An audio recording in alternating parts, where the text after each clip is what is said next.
The gunshot echoed across the desolate Montana landscape, startling a flock of birds into flight as blood bloomed across Matthew Ryder's shirt. He pressed his hand against the wound and urged his horse forward, desperate to put distance between himself and the men pursuing him. The year was 1878, and Matthew had just made the worst mistake of his life surviving when everyone else had died. Rain began to fall as Matthew's vision blurred. His loyal quarter horse, Thunder, seemed to sense his rider's peril and maintained a steady pace despite the worsening weather. Matthew's thoughts drifted to the faces of his family and friends, all gone now after the attack on their small settlement. The guilt crushed him more effectively than any bullet could. "Just a little further, boy," Matthew whispered to Thunder, his voice barely audible over the storm. Katherine Reynolds pulled her shawl tighter around her shoulders as she hurried to gather the laundry from the clothesline. Dark clouds rolled across the Montana sky, threatening to drench the sheets and dresses she'd spent all morning washing. At 23, Katherine had spent the last 3 years running her father's small ranch since his passing, refusing all offers to sell despite the difficulties a woman faced managing such an enterprise alone. "Miss Katherine," her ranch hand, an older man named Frank, called from near the barn. "There's a rider coming in. Looks like he's in bad shape." Katherine turned toward the direction Frank pointed, squinting through the first heavy drops of rain. A dark horse emerged from the tree line, its rider slumped forward and barely staying in the saddle. "Get Hank and meet me out there." She called back, dropping her laundry basket and lifting her skirts to run toward the approaching horse. By the time Katherine reached the rider, the rain had soaked through her clothing. The man on horseback was barely conscious, blood mixing with rainwater on his shirt. His face was pale beneath a several-day growth of beard, and his eyes, a startling blue, struggled to focus on her. "Help," was all he managed before sliding sideways off his horse. Katherine moved quickly, breaking his fall as best she could. The man was heavy, but she managed to support him until Frank and Hank arrived. "He's been shot," she said, examining the wound as the men helped lay him on the ground. "We need to get him to the house, quickly." "Miss Katherine," Hank protested, "we don't know who this man is, could be an outlaw." "He's a man who needs help," Katherine replied firmly.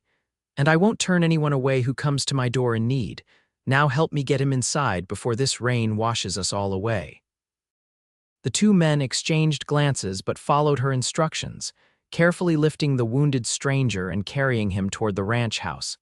Inside, Katherine cleared the kitchen table and directed them to place him there. She worked quickly, cutting away the blood-soaked shirt to reveal a bullet wound in his left shoulder. The stranger drifted in and out of consciousness as she cleaned the wound. "Bullet went clean through," she said, more to herself than to the men hovering nearby. "That's something, at least." "You want me to ride for the doctor?" Frank asked, lingering by the door. Katherine shook her head. "Dr. Williams won't make it in this storm. I've dealt with wounds before." She didn't add that most of her experience had come from helping her father tend to injured animals, not people. "Frank, fetch my sewing kit. Hank, I need whiskey the good bottle from Pa's study." As her ranch hands hurried to follow her instructions, Katherine studied the unconscious man's face. Despite the pallor from blood loss, she could see he was handsome, with strong features and that startling blue gaze she'd glimpsed briefly before he collapsed. His hands, even relaxed in unconsciousness, showed calluses consistent with hard work. "Who are you?" she whispered, reaching for a cloth to wipe dirt and blood from his face. Hours later, after stitching the wound and bandaging it tightly, Katherine sat beside the stranger's bed in the spare room. She'd instructed Frank and Hank to move him once she'd finished treating his injury. Now, she changed the cool cloth on his forehead regularly, watching for signs of fever that might indicate infection.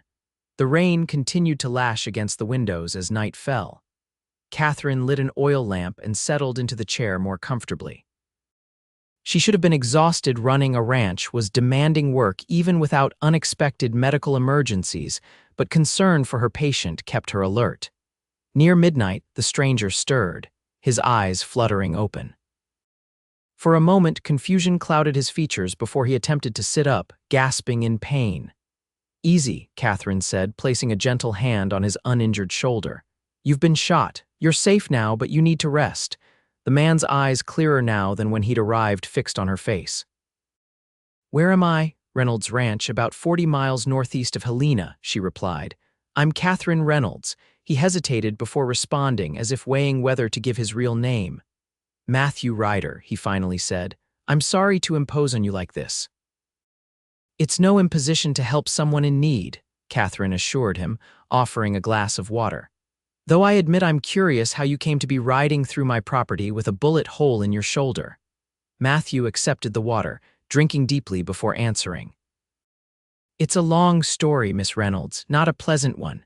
Most stories involving gunshot wounds rarely are, she replied with a small smile, but it can wait until morning. You should try to sleep. They might come looking, he said, his voice dropping to little more than a whisper. The men who shot me, I don't want to bring trouble to your door. Katherine's spine straightened. This is my land, Mr. Ryder. Anyone who comes looking for trouble will find more than they bargained for. She patted the shotgun leaning against the wall beside her chair. My father taught me well. A ghost of a smile touched Matthew's lips before pain creased his features again. Thank you, he murmured, eyes already growing heavy. For everything? Rest now, Katherine said, adjusting his blanket. We'll talk in the morning. Morning came with clear skies and the distant sound of cattle lowing in the fields. Katherine had dozed in the chair, waking periodically to check on her patient.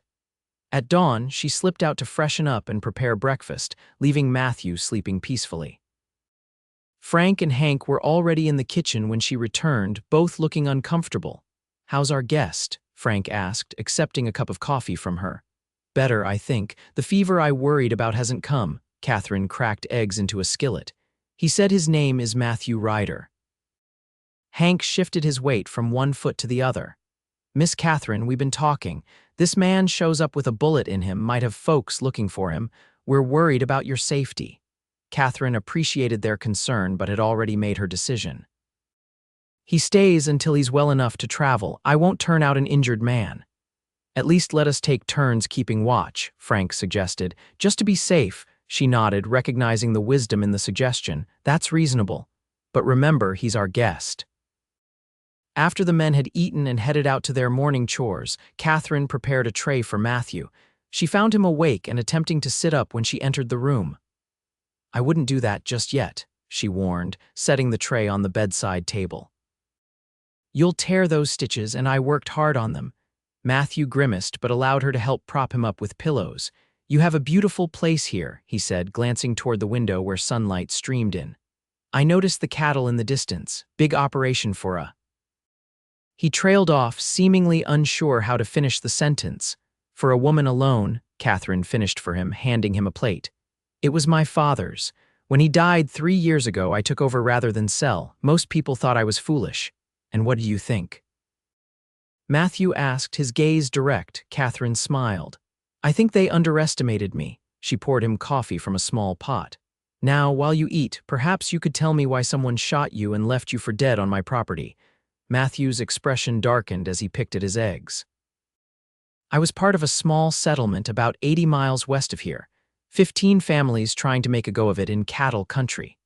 2 days ago, a group of men rode in claiming to represent a cattle baron named James Blackstone. Said the land we'd settled legally was his grazing territory.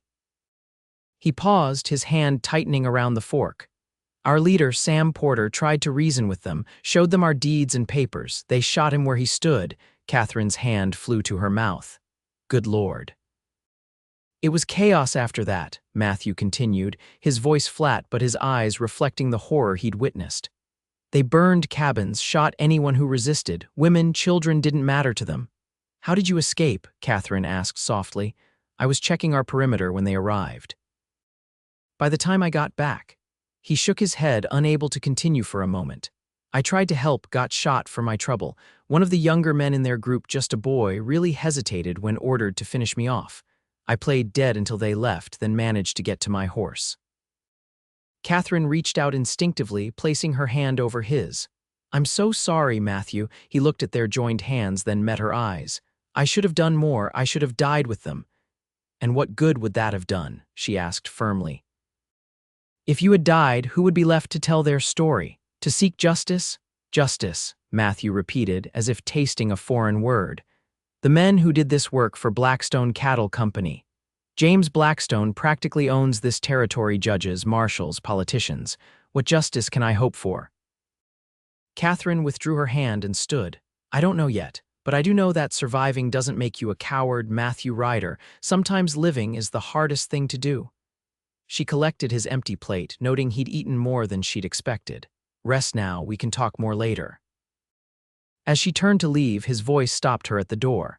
Katherine, thank you, not just for the medical attention, but for listening. She offered him a gentle smile before leaving him to rest. Over the next few days, Matthew's strength returned gradually. Katherine changed his bandages daily, pleased to see the wound healing cleanly with no signs of infection.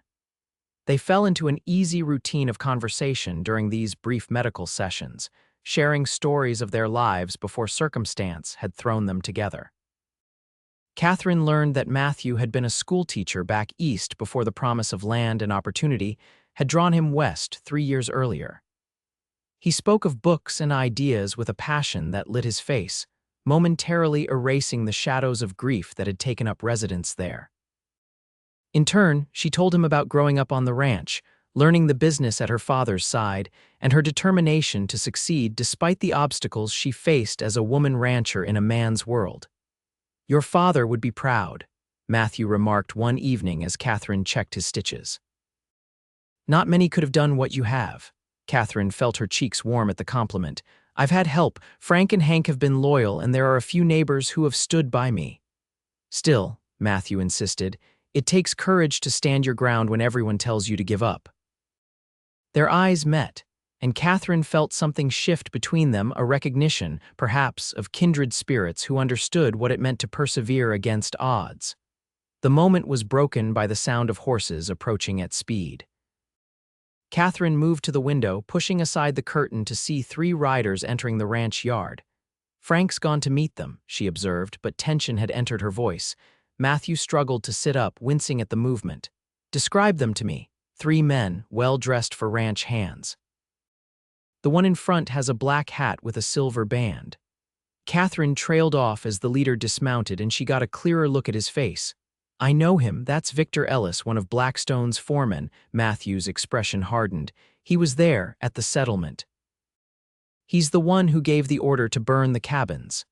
Katherine turned from the window, grabbing her shotgun from its place by the door. Stay here, I'll handle this. Katherine, Matthew began to protest. You can barely stand, she cut him off. And if they see you, they'll know for certain you're here. Let me talk to them first. Before he could argue further, she slipped out of the room, closing the door firmly behind her. She moved through the house quickly, checking that her father's revolver was loaded before tucking it into the pocket of her skirt. The shotgun she carried openly as she stepped onto the porch. Frank stood in the yard, his posture tense as he faced the 3 visitors. Hank had positioned himself near the barn, rifle in hand but not aimed yet. Mr. Ellis, Katherine called, descending the porch steps. What brings Blackstone men to my ranch? Ellis removed his hat, offering what he likely thought was a charming smile. Miss Reynolds, always a pleasure. We're looking for a man who might have passed this way. Criminal element, murdered some settlers and stole valuables before fleeing. Katherine's grip tightened on her shotgun, but she kept her expression neutral. That sounds terrible. Why would you think he'd come here? We've been tracking him, Ellis replied, his eyes scanning the ranch buildings. Trail leads in this direction. Wounded too, from what we can tell, dangerous man. Thought we should warn you, being out here alone. I appreciate your concern, Katherine said coolly, but as you can see, I'm not alone, and we haven't seen any strangers pass through. Ellis studied her face, clearly trying to determine if she was lying. Mind if we look around, just to be sure, for your safety, of course. I'm afraid I do mind, Katherine replied firmly. This is private property, Mr. Ellis. Unless you have a warrant, you're welcome to continue your search elsewhere. The smile vanished from Ellis's face. Miss Reynolds, I don't think you understand the seriousness of the situation. This man is dangerous, and I don't think you understand that I know exactly who and what you're looking for, Katherine interrupted, raising her shotgun slightly. I've heard about what happened at that settlement. The real criminals are the ones who murdered innocent families and burned their homes. Ellis's expression darkened. Careful with your accusations, Miss Reynolds. Mr. Blackstone is a powerful man in these parts. And this is my land, Katherine countered. Where Mr. Blackstone's power doesn't extend. Now I believe I asked you to leave. For a tense moment, Ellis seemed to consider his options. His companions shifted nervously, eyeing Frank and Hank, who had moved to flank Katherine. Finally, Ellis replaced his hat. This isn't over, Miss Reynolds. That man is a murderer, and harboring him makes you an accessory. We'll be back with the law next time. You do that, Katherine replied evenly. I look forward to speaking with the marshal about recent events.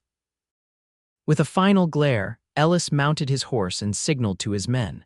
They turned and rode away, dust rising from their horses' hooves. Katherine waited until they were out of sight before letting her shoulders sag slightly. Frank approached, concern evident on his weathered face. Miss Katherine, what have you gotten yourself into? Those are dangerous men. I know, she admitted, glancing back at the house where Matthew was hidden, but some things are worth the risk. When Katherine returned to Matthew's room, she found him standing by the window, braced against the wall for support. He turned as she entered, his face pale from the exertion but his eyes burning with a mixture of anger and admiration. You shouldn't have done that, he said. They'll be back and they won't be as civil next time. Probably not, Katherine agreed, setting the shotgun aside. Which is why we need a plan. You're well enough to travel soon, and when you do, I'm coming with you. Matthew's eyebrows shot up in surprise. What, no? This isn't your fight, Katherine. It became my fight when those men rode onto my land and threatened me, she replied, crossing her arms. Besides, you need someone to testify that you were wounded when you arrived here. Someone to corroborate your story when we report this to territorial authorities. Blackstone owns the local law, Matthew argued. You heard Ellis, they're spinning a tale that I'm the murderer. Then we go higher, Katherine said simply. The territorial governor in Helena, the federal marshal. Someone who isn't in Blackstone's pocket. Matthew shook his head in disbelief. Why would you risk everything for me, for people you never knew? Katherine moved closer, her gaze steady. Because it's right. Because if Blackstone can wipe out an entire settlement with no consequences, what's to stop him from doing the same to any small rancher who stands in his way, including me? She paused, then added more softly, and because I've seen how this weighs on you, Matthew. The guilt of surviving when others didn't. You've carried that burden alone, but you don't have to anymore. Matthew stared at her, something shifting in his expression. For the first time since his arrival, the hard shell of grief cracked, revealing the raw pain beneath. I keep seeing their faces. Hearing the screams, I should have done more. Katherine reached out, taking his hand. You did everything you could, and now you're still fighting for them, even wounded and hunted. That takes courage. Matthew's fingers tightened around hers. I don't feel courageous, I feel broken. You've been strong long enough, Katherine said gently. It's okay to let someone else be strong for a while. The words seemed to break something loose in Matthew. His shoulders sagged, and for a moment, Katherine thought he might collapse. Instead, he drew her into an embrace, his face buried against her shoulder. She felt the tremors that ran through him, the silent release of grief he'd been holding back. Katherine held him, one hand moving soothingly across his back, careful to avoid his injury. They stood like that for several minutes, the only sound Matthew's ragged breathing as he finally allowed himself to mourn. When he finally pulled back, his eyes were reddened but clearer, as if a weight had been lifted. I'm sorry, he began. Don't apologize for being human, Katherine interrupted. We all need to lean on someone sometimes. Matthew looked at her with wonder, as if seeing her clearly for the first time. How did you get to be so wise? A small smile touched her lips. Trial and error, mostly. And having a father who believed women were just as capable of deep thought as men. He was right, Matthew said softly. His hand reached up to touch her cheek briefly before dropping away, the gesture both tender and uncertain. Katherine felt her heart quicken at the touch, but now wasn't the time to examine the feelings developing between them. You should rest, she said, stepping back. Tomorrow we'll start planning our trip to Helena. 2 days later, Katherine stood in the barn saddling her horse while Frank and Hank loaded provisions for the journey. Matthew had recovered enough to ride, though Katherine insisted on bringing extra bandages and medicine in case his wound reopened. "I still think this is a fool's errand," Frank grumbled, securing a bedroll behind Katherine's saddle. "Blackstone's reach is long, Miss Katherine, which is why we need to expose what he's done," Katherine replied, checking the cinch on her saddle. "If we don't stand against this now, who will be next? The Hendersons, the Wilsons, us?" Frank couldn't argue with her logic, but concern still creased his face. "Just be careful, promise me that." "I promise," Katherine said, patting his arm, "and you be careful too." "If Ellis returns while we're gone, we'll handle it," Hank interrupted, approaching with Matthew's saddled horse. "You just focus on reaching the governor and getting back safely." Matthew entered the barn, moving more easily than he had days before. He wore clean clothes borrowed from Katherine's father's wardrobe, and though they were slightly large on his leaner frame, he looked more like himself, or what Katherine imagined was his usual self before tragedy had struck. "Everything ready?" he asked, nodding gratefully to Hank as he took his horse's reins. "Just about," Katherine confirmed.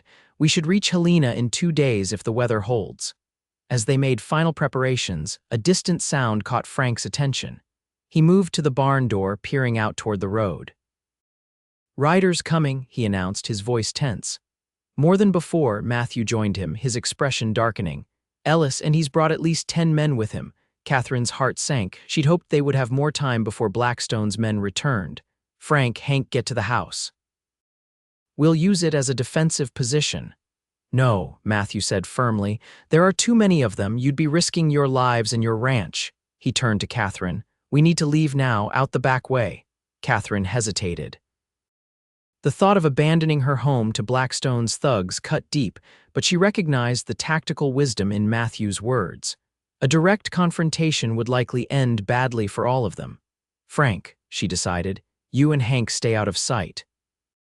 Don't engage unless they threaten the house or livestock. Matthew and I will ride for Helena now and return with lawmen as soon as possible." Frank nodded grimly. "Be careful, Miss Katherine."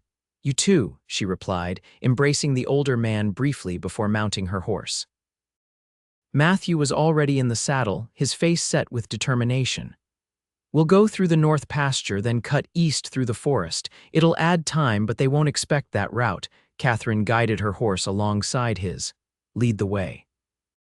They slipped out the rear barn door just as Ellis and his men reached the front of the ranch house. As they rode hard across the pasture toward the tree line, Katherine resisted the urge to look back. Her home, her father's legacy, everything she'd worked for now lay at the mercy of Blackstone's men. But Matthew was right. This was a fight they couldn't win alone. The forest provided cover as they pushed their horses as fast as was safe through the uneven terrain. Matthew rode slightly ahead, his knowledge of the surrounding area proving invaluable as he led them along game trails and shallow streams to mask their tracks. By nightfall, they had covered considerable ground, but both riders and horses needed rest. Matthew found a secluded clearing near a small creek, sheltered by dense trees that would hide their campfire from distant observers. "We should be safe here," he said as he helped Katherine dismount. The exertion of the day's hard riding had clearly taken a toll on his injured shoulder, but he refused to acknowledge it. "I don't think they're following us." Katherine unpacked their meager supplies while Matthew tended to the horses. "Do you think Frank and Hank will be all right?" she asked, unable to keep the worry from her voice. "Your men are smart," Matthew reassured her. "They won't provoke a fight, and Ellis has no reason to harm them if he believes they're telling the truth about not knowing where we've gone." Katherine nodded, trying to convince herself he was right. She busied herself gathering wood for a small fire while Matthew cleared a space and arranged stones in a circle. As night deepened around them and the small fire crackled between them, Katherine studied Matthew's face across the flames. The firelight softened his features, but couldn't hide the determination that had replaced his earlier despair. "What will you do?" she asked suddenly. "After we've spoken to the authorities, if justice is served?" Matthew looked up, seemingly surprised by the question. He was silent for a long moment before answering. I haven't thought that far ahead. For days now, all I've focused on is surviving long enough to tell the truth about what happened. And after, Katherine pressed gently, he stared into the fire. I don't know, the settlement was to be my home. Before that, I was just a school teacher in a town that's probably filled my position by now. A rueful smile touched his lips. I suppose I'll need to start over somewhere. Katherine hesitated before speaking again. You could stay at the ranch. We always need good hands, and once this is over. She let the sentence trail off, suddenly uncertain. Was she offering him employment or something more? The feelings developing between them remained unspoken, complicated by the circumstances that had brought them together. Matthew's gaze lifted to meet hers across the fire. Katherine, he began, his voice soft, I've brought nothing but danger to your door since the moment we met. Your ranch, your livelihood, they're at risk because of me. That's not true, she protested. They're at risk because a greedy man believes he can take whatever he wants without consequences. The same man who destroyed your community. Still, Matthew insisted, I couldn't bear it if anything happened to you because of your kindness to me. Katherine moved around the fire to sit beside him. Nothing that's happened has been your fault, Matthew, and nothing that happens from here on is solely your burden to bear. We're in this together now. In the firelight, she could see the conflict in his eyes, the desire to protect her warring with his need for her companionship. Slowly, hesitantly, he reached out to take her hand. When I rode onto your land, he said quietly, I was ready to die. I almost welcomed it, thinking it would end the pain of surviving when everyone else was gone. His thumb traced circles on the back of her hand. I never expected to find a reason to live again. Katherine's breath caught at his words. Is that what I am, a reason? You're becoming many things to me, Katherine Reynolds, Matthew admitted, his voice barely above a whisper, all of them precious. The air between them seemed charged with possibility. Katherine found herself leaning closer, drawn by the warmth in his blue eyes. Matthew's hand came up to cup her cheek, his touch gentle as he closed the distance between them. The kiss was soft, tentative at first, as if both were afraid the other might pull away. But as Katherine's hand found his shoulder, careful of his wound, the kiss deepened, becoming a declaration of feelings too complex for words. When they finally parted, Matthew rested his forehead against hers. I should have waited, he murmured, until this was over. Until I could offer you something more than a fugitive's life. Katherine smiled, her fingers tracing the line of his jaw. What you offer is enough, more than enough. They spent the night beneath the stars, sharing the single bedroll they'd packed and the warmth of newfound feelings. Though propriety might have demanded distance, the circumstances of their flight and the connection growing between them made such concerns seem trivial. Morning came too quickly, bringing with it the reality of their situation. They needed to reach Helena and the territorial governor before Blackstone could spread his lies further. After a quick breakfast of jerky and water from the creek, they saddled the horses and continued their journey. The terrain grew more challenging as they approached the mountain passes that would lead them to Helena. By midday, dark clouds gathered overhead, promising the first autumn storm of the season. We should find shelter, Matthew suggested, eyeing the clouds with concern. These mountain storms can turn dangerous quickly. Katherine nodded her agreement. There's an old line shack about 2 miles ahead, if I remember my father's maps correctly. Trappers use it sometimes. They pushed on, reaching the small cabin just as the first heavy raindrops began to fall. It was a simple structure, one room with a stone fireplace, dusty but sound. Matthew quickly stabled the horses in the lean-to at the side while Katherine cleared debris from the fireplace and started a fire with the wood stacked nearby. Outside, the storm intensified, wind driving rain against the cabin's sturdy walls. Matthew entered, shaking water from his hat before hanging it on a peg near the door. Horses are settled, he reported, moving to stand near the fire. Should be comfortable enough until the storm passes. Katherine smiled, grateful for the shelter. Reminds me of the night you arrived. Though in considerably better circumstances this time, Matthew observed, removing his wet coat. No bullet wounds, for one thing. A definite improvement, Katherine agreed, unpacking their food supplies. Though I admit, Tending your injuries gave me an excellent excuse to spend time with you." Matthew's smile warmed his entire face, erasing momentarily the shadows that tragedy had left there. "If I'd known that was the benefit, I might have stayed injured longer." Their laughter filled the small cabin, a moment of lightness amid the gravity of their mission. As they shared a simple meal beside the fire, the intimacy of the previous night remained between them, a gentle current beneath their conversation. When Katherine shivered slightly, Matthew moved to sit beside her, wrapping an arm around her shoulders. She leaned into him, savoring the warmth and security of his embrace. "Tell me about your dreams," she requested softly. "Before all this happened, what did you hope for?" Matthew was quiet for a moment, considering. "I wanted to build a life, a home, maybe start a school for the children in the settlement." His voice grew wistful. "I've always believed education is the key to a better future, especially out here where opportunities can be limited." "You'd make a wonderful teacher," Katherine observed. "You have a way of explaining things that makes them clear." "What about you?" he asked, his fingers absently stroking her arm. "Did you always plan to run the ranch?" Katherine shook her head. "Not exactly.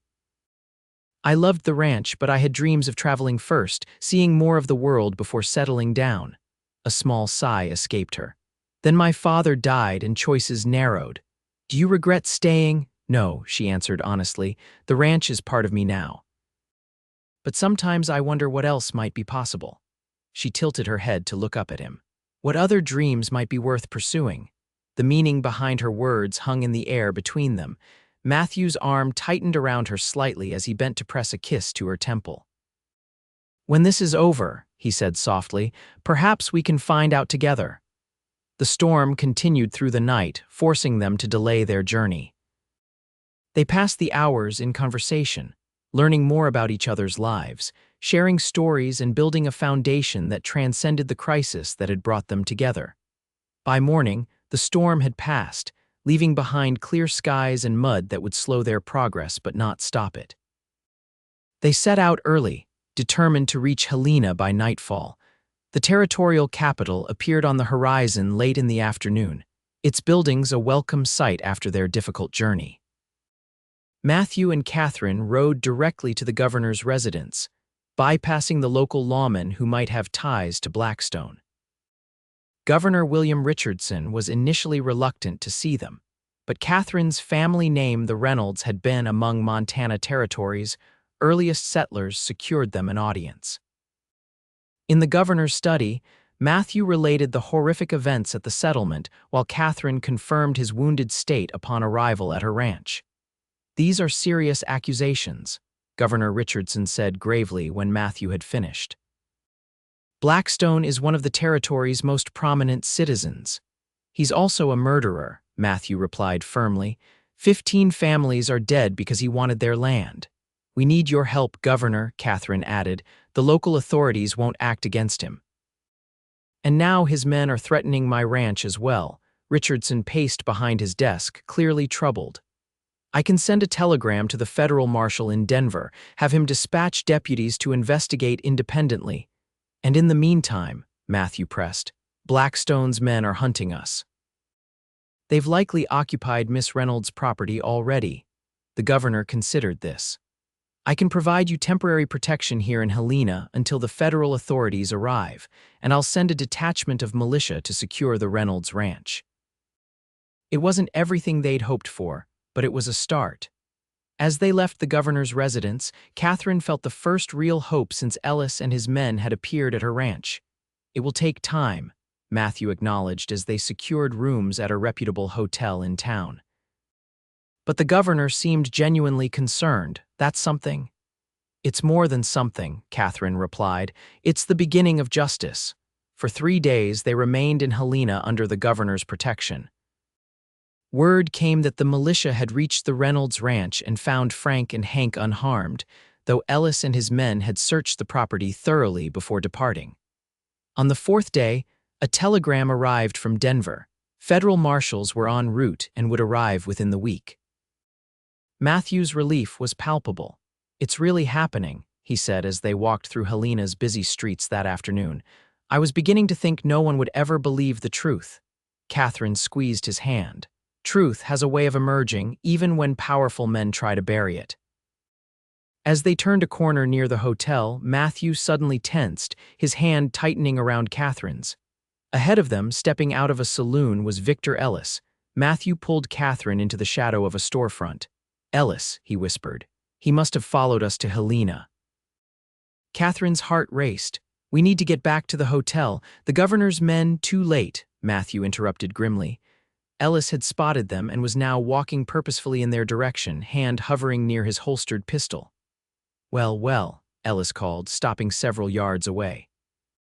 "The murderer and his accomplice. Fancy meeting you here." Matthew pushed Katherine slightly behind him. "The only murderer here is you, Ellis. You and Blackstone." Ellis's face twisted with anger. "You're a dead man walking, Ryder. The only reason you're still breathing is I want to know which of our boys hesitated that day."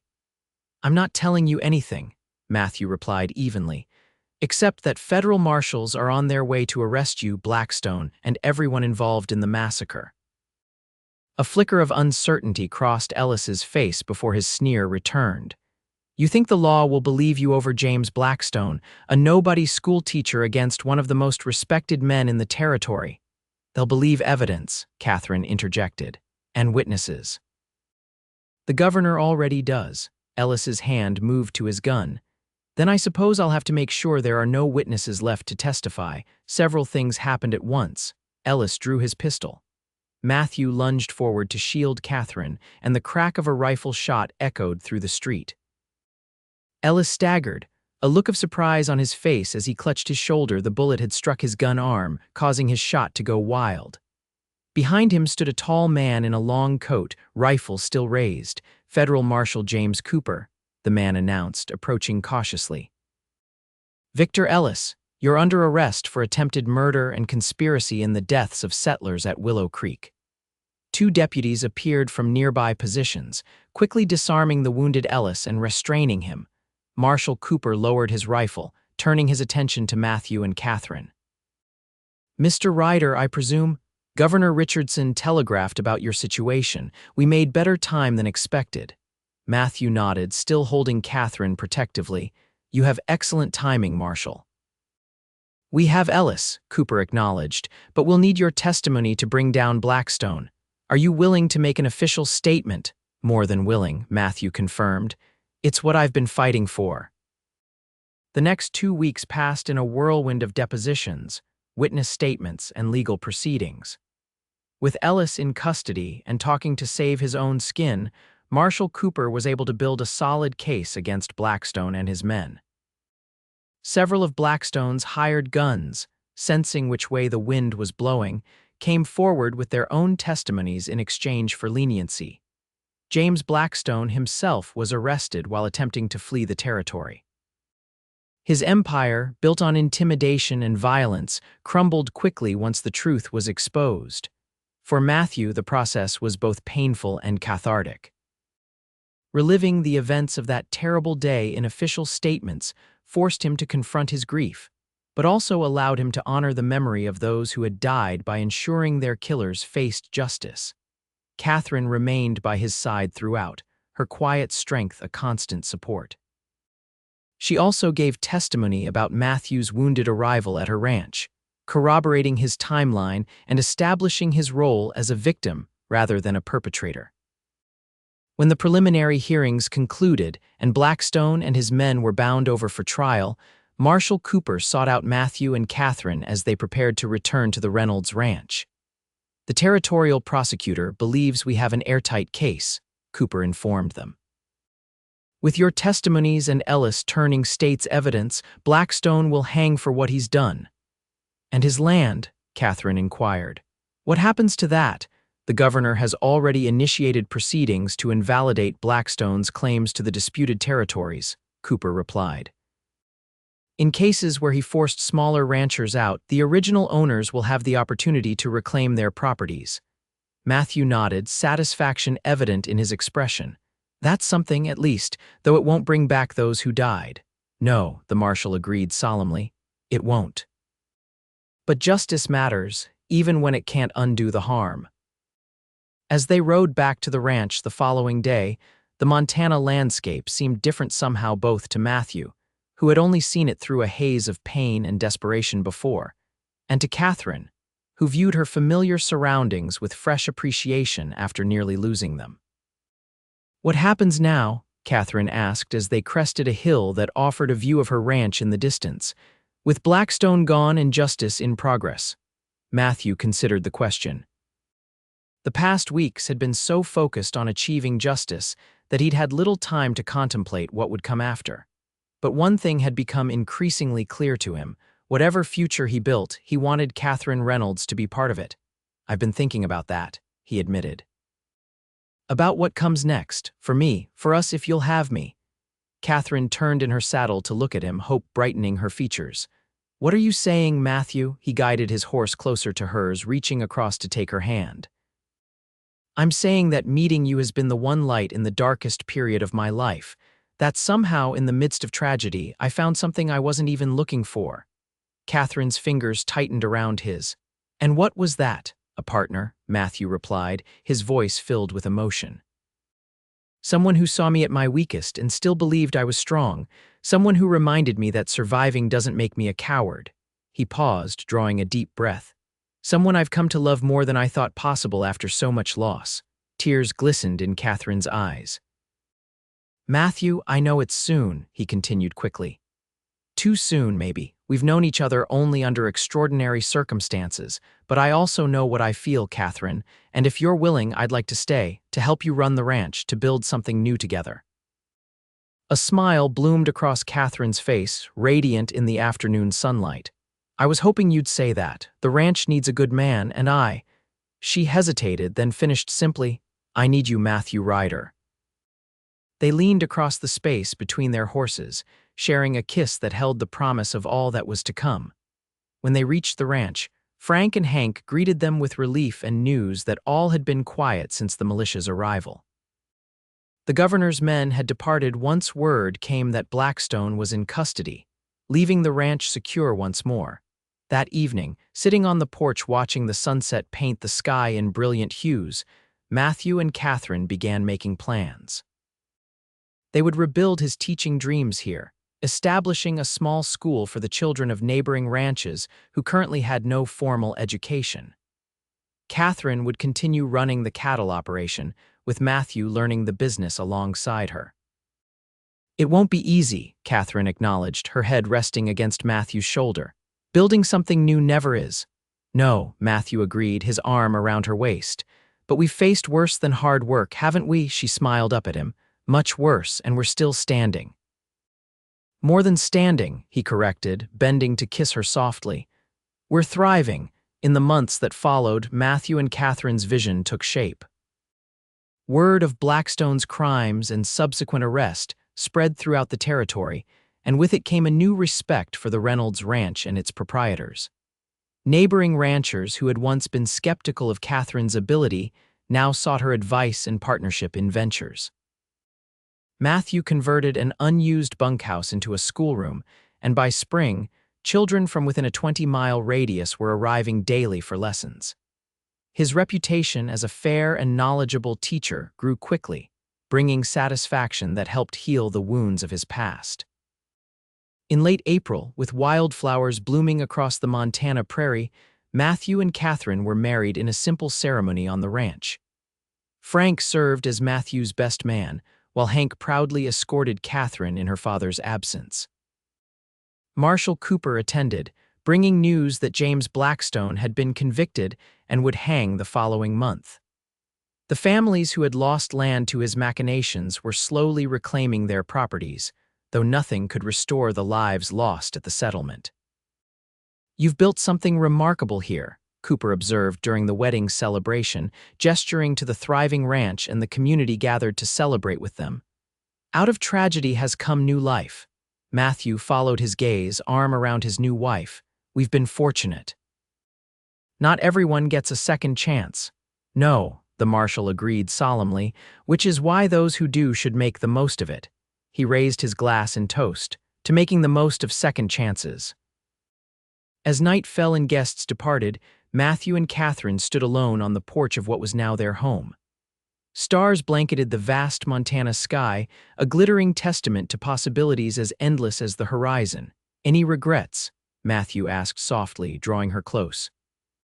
Katherine shook her head, looking up at the man who had arrived at her door half dead and found the strength to live again, the man who had shown her that her own dreams could expand beyond the boundaries she'd accepted. "Not one," she replied. "Every step, every challenge led us here." "How could I regret any of it?" Matthew's arms tightened around her. "When I rode onto your land that day, I thought my story was ending. I never imagined it was just beginning." Katherine reached up to touch his face, tracing the lines that grief had etched, but happiness was slowly softening. "That's the thing about stories, husband. The best ones surprise even their tellers." With the ranch secure, justice served, and their future stretching bright before them, Matthew and Katherine Ryder stepped into their home, ready to write the next chapters of their unexpected love story together, a story born in tragedy but flourishing in the fertile ground of second chances and hard-won happiness. 5 years later, the Reynolds Ryder Ranch had grown into one of the most prosperous in the territory. The school Matthew had established now occupied its own building near the main house, with 28 students attending regularly. Katherine's cattle operation had expanded, incorporating innovative breeding techniques Matthew had researched in agricultural journals. Their greatest joy, however, was their family. 3-year-old Thomas, named for Katherine's father, raced around the ranch on sturdy legs, his blue eyes so like his father's wide with curiosity about everything. And 1-year-old Emma, with her mother's determination and spirit, was already showing signs of being as independent as Katherine. On the anniversary of the day Matthew had first ridden onto the ranch, they made a tradition of visiting the small memorial he had built on a hillside overlooking their property, a simple stone marker honoring those who had died at the settlement. It was their way of remembering that good could emerge from even the darkest circumstances. Do you ever wonder what might have happened if you'd taken a different route that day? Katherine asked as they stood hand in hand before the memorial, their children playing nearby under Frank's watchful eye. Matthew considered the question. "Sometimes. But then I look at you, at our children, at everything we've built together, and I can only be grateful for the path that led me here, no matter how painful it was at the time." Katherine leaned against him, drawing strength from his solid presence. "When I found you that day, hiding all that pain behind determination to survive, I never imagined where it would lead us. When you told me I'd been strong long enough," Matthew replied softly, "you gave me permission to heal, to feel, to live again." He turned to face her fully. "You saved me in more ways than just tending my wound, Katherine Reynolds Ryder. And you showed me that my dreams could be bigger than I'd allowed myself to believe," she countered, rising on tiptoes to kiss him. As the sun began its descent toward the horizon, casting long shadows across the land they both loved, Matthew and Katherine gathered their children and walked back toward the house. The ranch spread out below them, cattle grazing in the distance, the school building where young minds were being shaped, the home they'd built together through perseverance and love. From tragedy had come triumph. From pain had come healing. From a chance encounter between a wounded man and a determined woman had come a legacy that would endure long after them. And as they crossed the threshold of their home, surrounded by the family they'd created and the life they'd built, both Matthew and Katherine knew with absolute certainty that they had found not just love, but the rare and precious gift of belonging to the land, to their purpose, and most importantly, to each other.